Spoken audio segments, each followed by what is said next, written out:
Set to join us now is the Bills long snapper. You want to know about people that do a lot of stuff in the offseason. You always wonder, how full is a to-do list for an NFL player? This guy's got a long list. He's starting a podcast with his brother who also plays in the NFL. He's a new dad, so that alone is enough. But this is an instance of where we are in this pandemic. I asked him, hey, are you down in Georgia, which I believe is where he still spends his off seasons. He's like, no, I'm here in Orchard Park. I'm working out at the facility. We don't see anybody. Right. We can't see anybody here at One Bills Drive. So he's on the other side of the wall like 5 days a week. We don't even know it. We can't even go out and touch elbows with him. Hey, man, good to see you. But it's long snapper Reid Ferguson joining us. First of all, congratulations, Reid, on fatherhood. It's a wonderful time, as you're probably experiencing each and every day. So congrats on that and the new baby girl to you and your wife. That's great. And, the new podcast is underway. So you're keeping busy, man. Yeah, thanks for having me on, and thanks for the congratulations there. It's been definitely been a whirlwind a little bit for almost coming up on a month now since little baby Blakely was born. About a week and a half early. So it's been good. It's been a great learning experience. We're mom is crushing it, and it's going well. But yeah, and then Blake and I started a podcast. We just put out our second episode yesterday. We're going to be doing it weekly for now. So it's called After the Snap. Tales from two brothers who live life upside down. We're going to be covering pretty wide range of topics, a lot of stuff that has to do with our personal lives in and out of the locker room. We had this week, we had two guests on. It was both of the snappers that were drafted over last weekend, which oddly enough was a record-setting performance by them. But yeah, it's been fun. It's been fun. Hopefully it blossoms into something big. First question is your daughter's name an homage to your brother?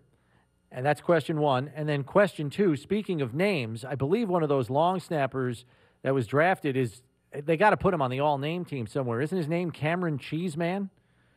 That's correct. Cameron Cheeseman. I think he was drafted to Washington.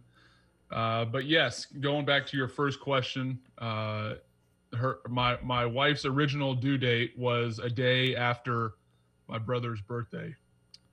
So we wanted to keep the family name in the running. So we went Blake to Blakely.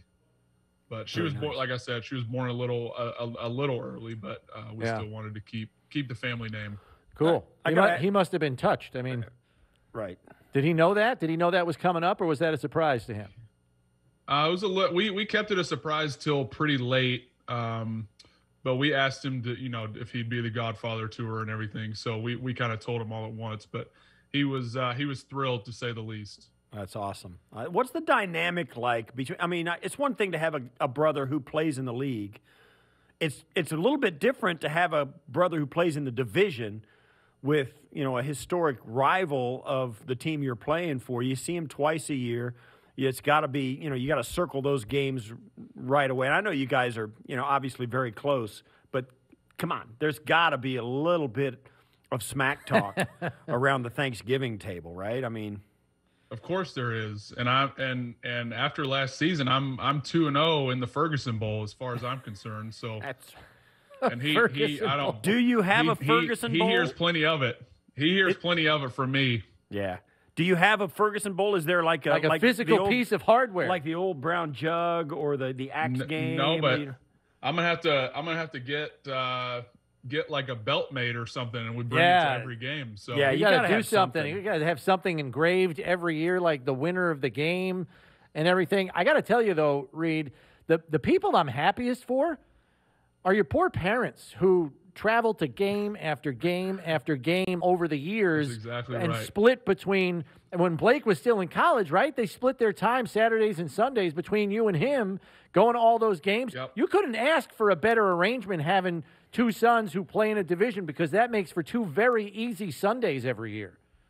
Absolutely. And when the schedule came out last year, that it was before, obviously, we didn't know that fans would be able to go to a lot of the games. My dad, we kind of sat down with my dad, because he's the one who plans all the flights and stuff, and said, all right, so here's both schedules. I've matched them up.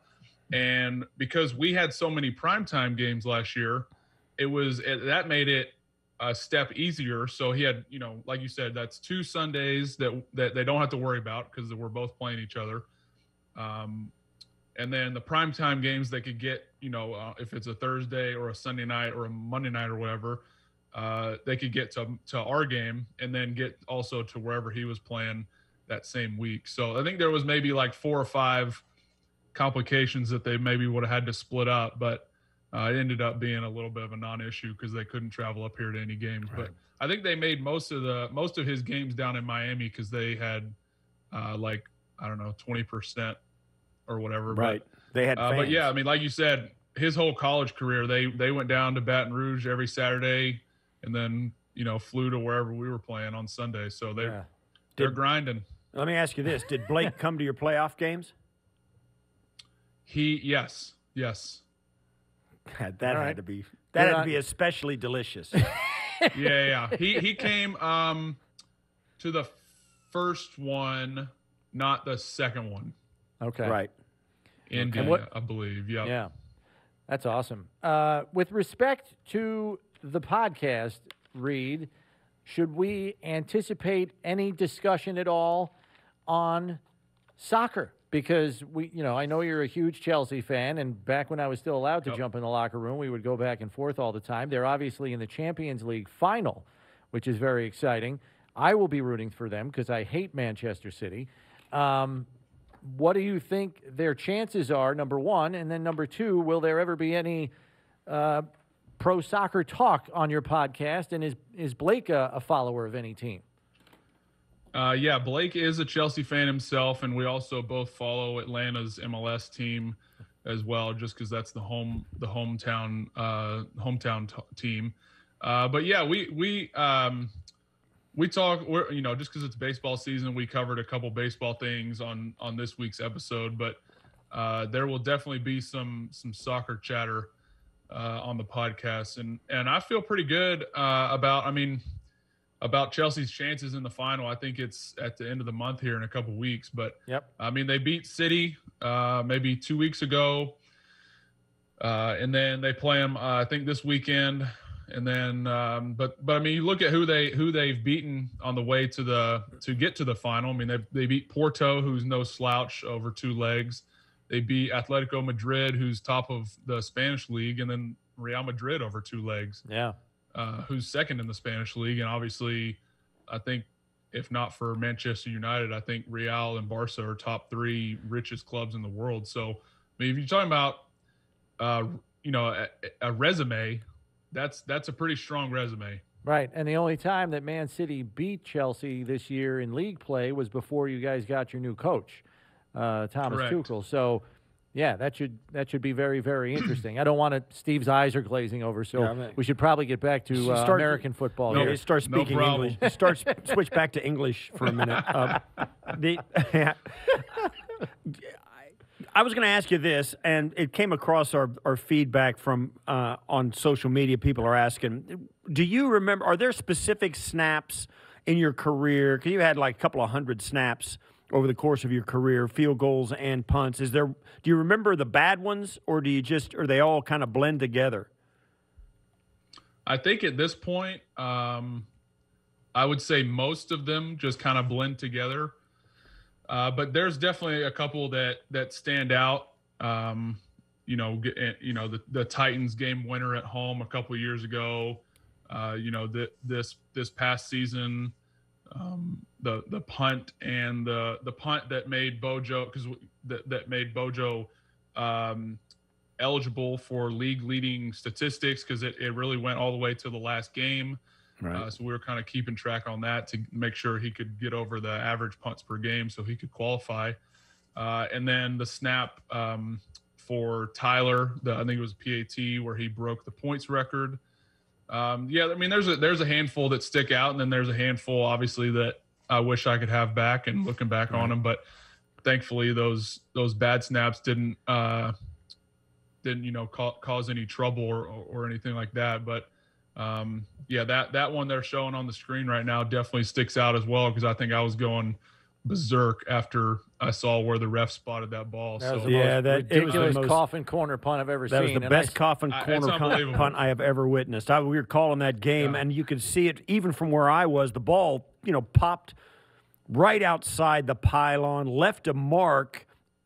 It was just it was absolutely a perfect punt that the only way it could have been more perfect is if it was longer.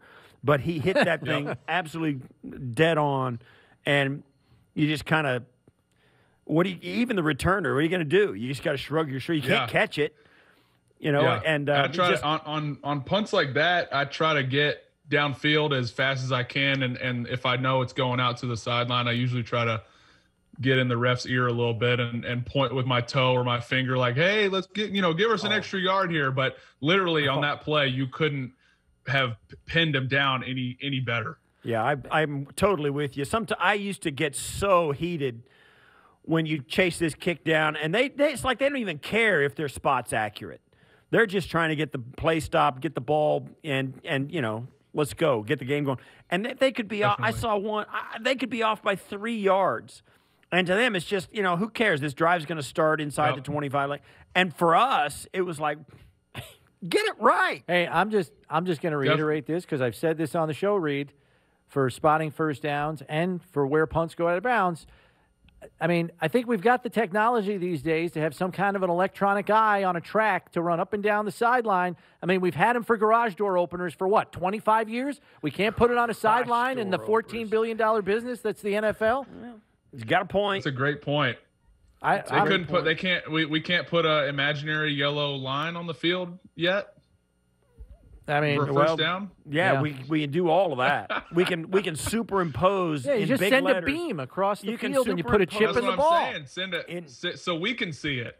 Yeah, you can see they can superimpose 2nd and 3 across the field underneath the players so you can read it while you're watching the play, but they can't spot the ball. Yeah. It used to drive me absolutely crazy. Reid, there is an interesting dynamic here for you this season in that, your new punter, Matt Haack, is a guy who your brother is very familiar with. So how much have you tapped into Blake's knowledge of what Matt likes before you've probably even really snapped to him yet? Yeah. Right when we signed Matt, I obviously reached out to my brother, and we chatted a little bit about Matt and Blake's experience with him. But he raved about him. He had a ton of great things to say about Matt. And from the first time I was able to get on the phone with him, I kind of got the same vibe. So we're super excited about getting him, welcoming him into our specialist room and starting to get work, when we all get back together. But it's Blake had a ton of good things to say on and off the field. He really enjoyed his rookie year spending time with Matt. A lot of good things. I'm kind of curious too, like if you've spoken to Matt, did he kind of chuckle like I'm going from one brother to another? I mean, that has to be kind of strange for him too, from his perspective. I think so. Yeah, we obviously laughed about it because when you're on that first phone call, it's kind of the elephant in the room. But yeah, I mean, we had a good laugh about it, and I told him he's with the better brother now. Yeah, no doubt. Yeah. That's awesome. So what's next? What can we look forward to on the after the snap podcast? What's coming up? Yeah, so coming up, I think we're gonna have like I said, we're doing weekly episodes. Like I said, we had the 2 snappers that were drafted this week. They both gave some great insight as to kind of what their training was like leading up to the draft. But kind of over the summer, we're going to be getting some guys, some teammates, some guys that we are friends with across the league in for some interviews. I know Blake is really good friends with Herbert, the quarterback out for the Chargers. So I think we're going to have him on. I think they played together in the Senior Bowl last year together.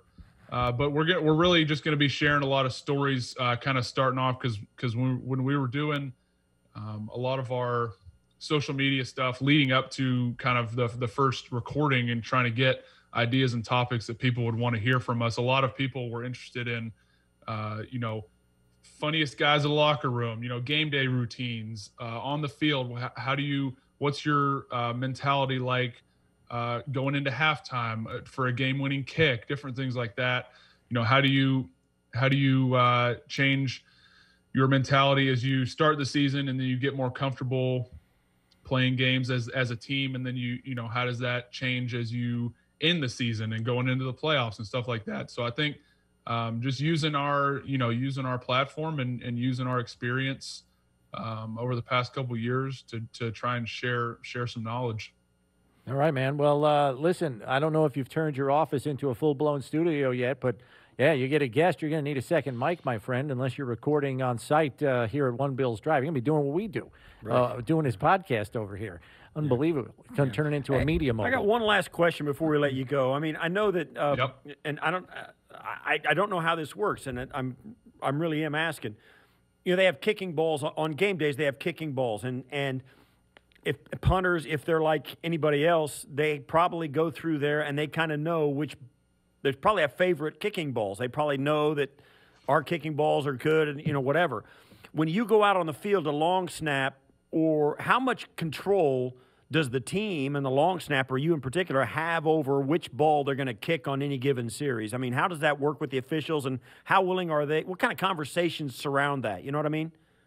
Yeah, that's a great question, and something that I have really tried to dig into over the past couple years.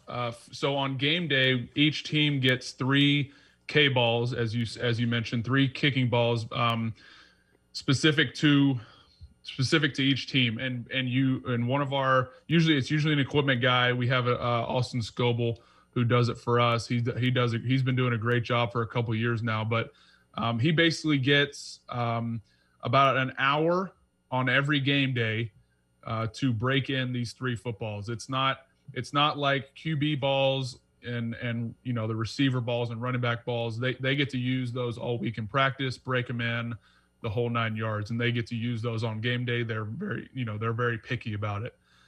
We're also picky, but unfortunately they changed the rules maybe 15 years ago or so to where the K balls have to be broken in and everything on game day. So our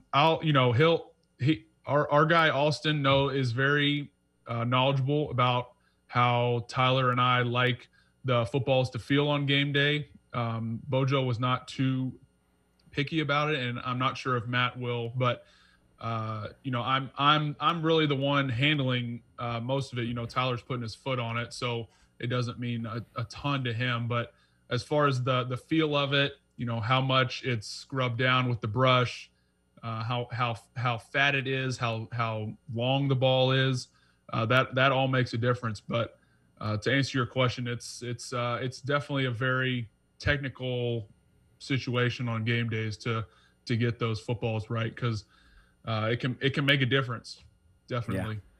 Well, Reid, listen, thanks for the time. Good luck with the After the Snap podcast, and tell your wife to have a very happy first Mother's Day. That should be very special. It always is the first one. So I hope you're properly prepared. That's a big one for the missus. So it's this Sunday too, by the way, right, bro? I mean, Oh yeah, I'm already prepped. All right, good. I'm already prepped. That's good. Good luck getting some sleep, and hopefully we can see you in person sooner rather than later. Fingers crossed on some of these protocols changing before we get to training camp. All right. Yep, sounds good, guys. Thanks for having me. All right, take care, Reid. Thanks, Reid. That's Reid Ferguson, proud new papa.